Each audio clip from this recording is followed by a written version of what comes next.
Safety Zoners, and we are back once again.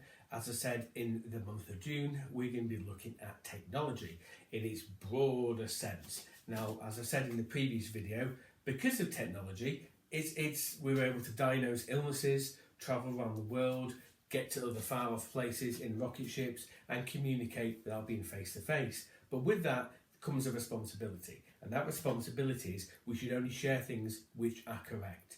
None of this fake news, none of this alternative facts, but only things which are measurable.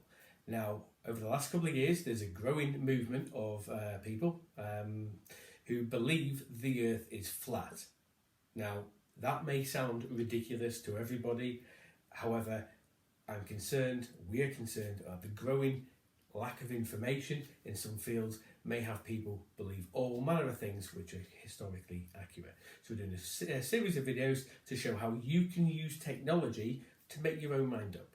We've looked at the boat, and now we're going to look for an eclipse and how they all work with the celestial bodies. So we'll go from there. Okay, throughout history it's been widely documented that the Earth has something revolving around it called the moon. There we go.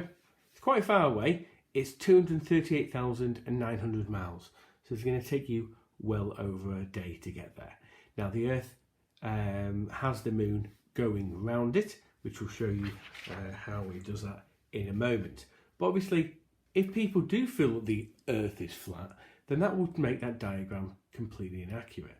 However, certain things happen on a regular basis which you can, just again, by using a set of binoculars or a telescope, you can use technology to disprove what they're saying.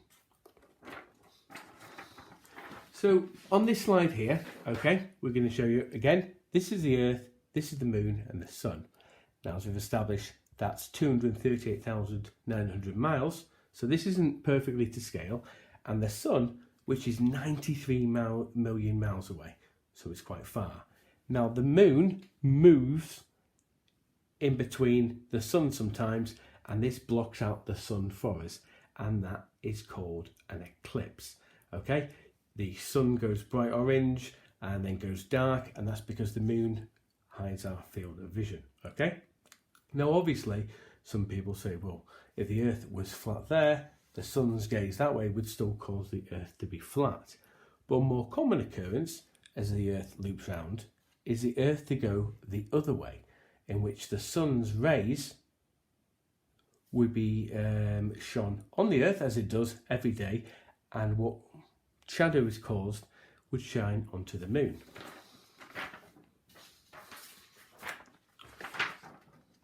So let's say in this occurrence, the moon is now at the opposite end of the scale. There is our sun shining on the flat Earth, which happens all the time. If the Earth was flat, the shadow we would cast on the moon would be tiny. Okay, so what I'd like you to do is look out on the moon, and you'll be able to see the shape of which, when this type of eclipse is caused, what kind of dark patch appears on the moon, because it's clearly a shade. Is it a tiny wee line like that, or is the moon completely blacked out? Okay, and this type of eclipse will answer the shape of the Earth. Spoilers, the moon goes black because the Earth's there, the sun's there, and that type of eclipse shows that the Earth is in fact curved. There we have it, yet again, a simple piece of technology, a telescope, binoculars. Probably a telescope might work out better. Obviously, you're not meant to look at an eclipse directly, so there's ways and means. But you'll be probably told by your teachers or your parents, or be in the media if there's one of these events occurring, and you can simply judge for yourself. If something gets between that and a light source, it causes a shadow. The shape of the shadow dictates the shape of the item that's blocking it. So you can see for yourself.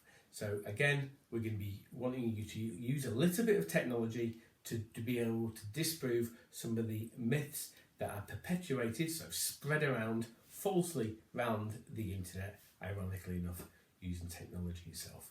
So, okay, that's a simple way how we can use STEM to dispel myths. Okay, so we're going to leave things there. Stay safe. wash your hands and do whatever the current government advice is at the time of recording. Bye bye.